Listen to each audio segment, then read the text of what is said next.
Caesars Palace, Las Vegas, the home of champions. It's the 2006 National Heads Up Poker Championship presented by Outback Steakhouse. The tournament began with 64 players. Just 2 remain and only 1 can be crowned champion.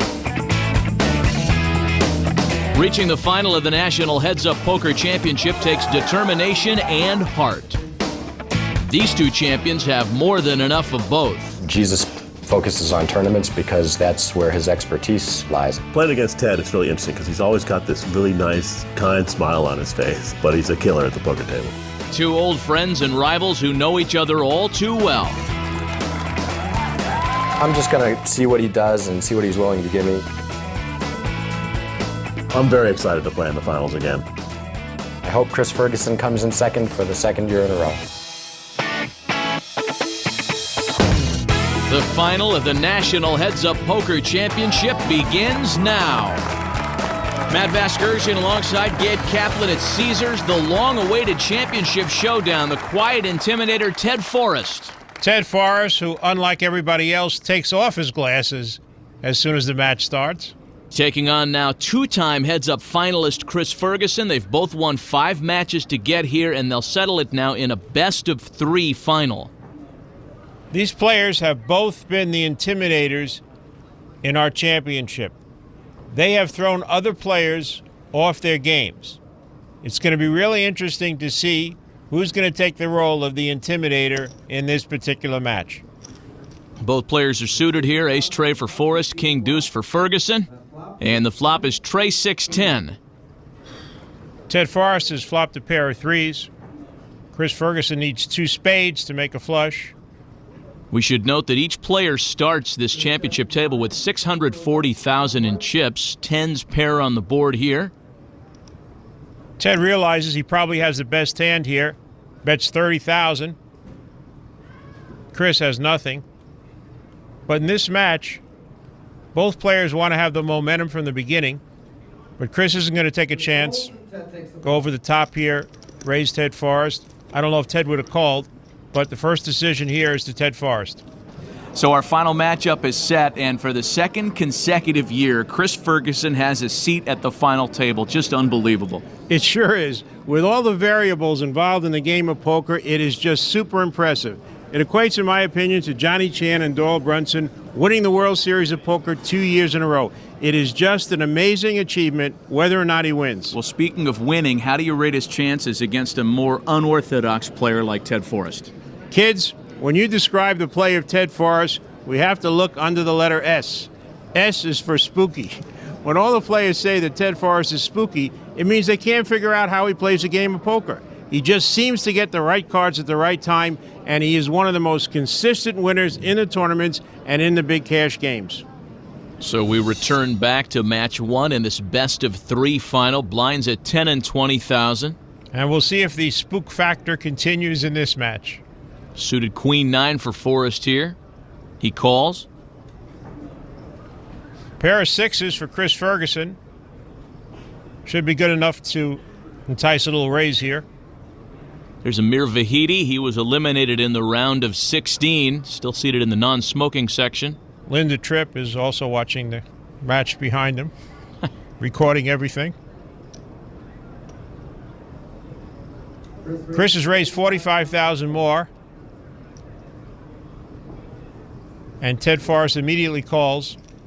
With the amount of chips they have, Queen 9 of diamonds is a calling hand with a button. Flop is King Jack Jack, a couple of diamonds.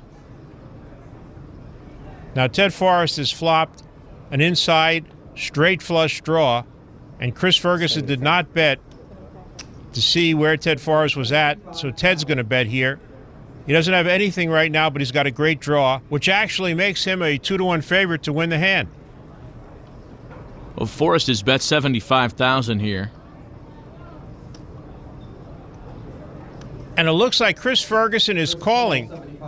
Ted Forrest has made him believe he doesn't have much of a hand, and Chris called with his 6s. And Forrest makes his flush on the turn of 5 of diamonds. Chris Ferguson did not want to see that diamond. The only hand Chris Ferguson can beat right now is a straight draw. He checks. And Ted Forrest has made his flush. Just thinking about the right amount to bet.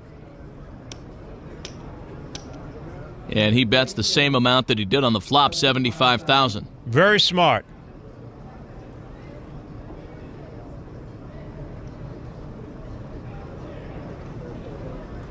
And again, he gets Ferguson to call. Ted Forrest has convinced Chris Ferguson he has a straight draw, and he does not have anything right now. River card is the 9 of River's hearts. a 9 of hearts. Well, if Ted Forrest had a straight draw, he's either made a straight or made a pair of 9s. 200. And Forrest has bet $200,000. I have to take that back. There are 2 hands that Chris Ferguson can beat. Ace-Queen or Ace-10. It is possible that Ted Forrest might have Ace-Queen with the Ace of Diamonds, bet on the turn, and now, since he's made nothing, is making a big bet on the river. But in my mind, it's got to be very unlikely. That's has got to be a tough call to make at $200,000 here.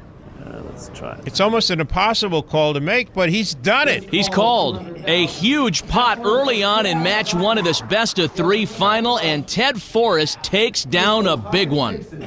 Ted Forrest says, wow, when Chris Ferguson turns over his 6s. Chris turned over the 6s to say, you're not going to run over me, buddy. I'm calling you with whatever I have. You're going to have to earn this victory. Ted Forrest takes an early lead, and now that we've had a chance to see these two in action, let's break down their respective poker playing styles. Chris Ferguson has a 10-1 record in heads-up poker. He's methodical, and he is a mathematical genius. Ted Forrest, a 7-1 record. He's patient, and he is spooky. And so far, that spook factor has been in evidence. Chris Ferguson is thrown off by the mystique of Ted Forrest. You take a look at chip values for following along at home. 5 minutes left in the round. And Forrest with Queen Tray. Lines of 10 and 20,000. Yeah, if Chris Ferguson would double up one more time, the match would be really close. Jack Deuce for Chris here. And he checks. He's going to let it go. We'll see a flop. Flop is Queen Deuce 10. Forrest flops top pair. And Chris Ferguson has flopped a pair of deuces. He's first to act. Might want to make a little bet here to see where his deuces are at. Nope, instead a check. So Forrest bets out 20,000. Chris is probably going to call here with his deuces. He does have a pair. Chris moves. He moves all in. Just as I said that, Ted and call. Ted Forrest calls immediately. I have no idea why Chris Ferguson went all in with a pair of deuces. The only way he was going to get called if he was beat. Yeah. And he's beat pretty badly here. Ted Forrest has top pair. You see the percentages, 77 to 23. Chris Ferguson's going to need a deuce or a jack or some combination to make a straight. Otherwise, Ted Forrest is going to win our first match. Deuce! Well, who's the spook now? Chris Ferguson has played this hand wrong, and he's coming out smelling like a rose unless Ted Forrest can catch a queen here. There's our 7-Eleven security cam again, focused on Chris Ferguson. The river, no queen for Ted, and Chris Ferguson takes down a $500,000 pot. In this hand, it was better to be lucky than good. Chris Ferguson is still thrown off by the mystique of Ted Forrest. Here comes that deuce again. Finals a best of 3, and these guys are playing like they're double parked.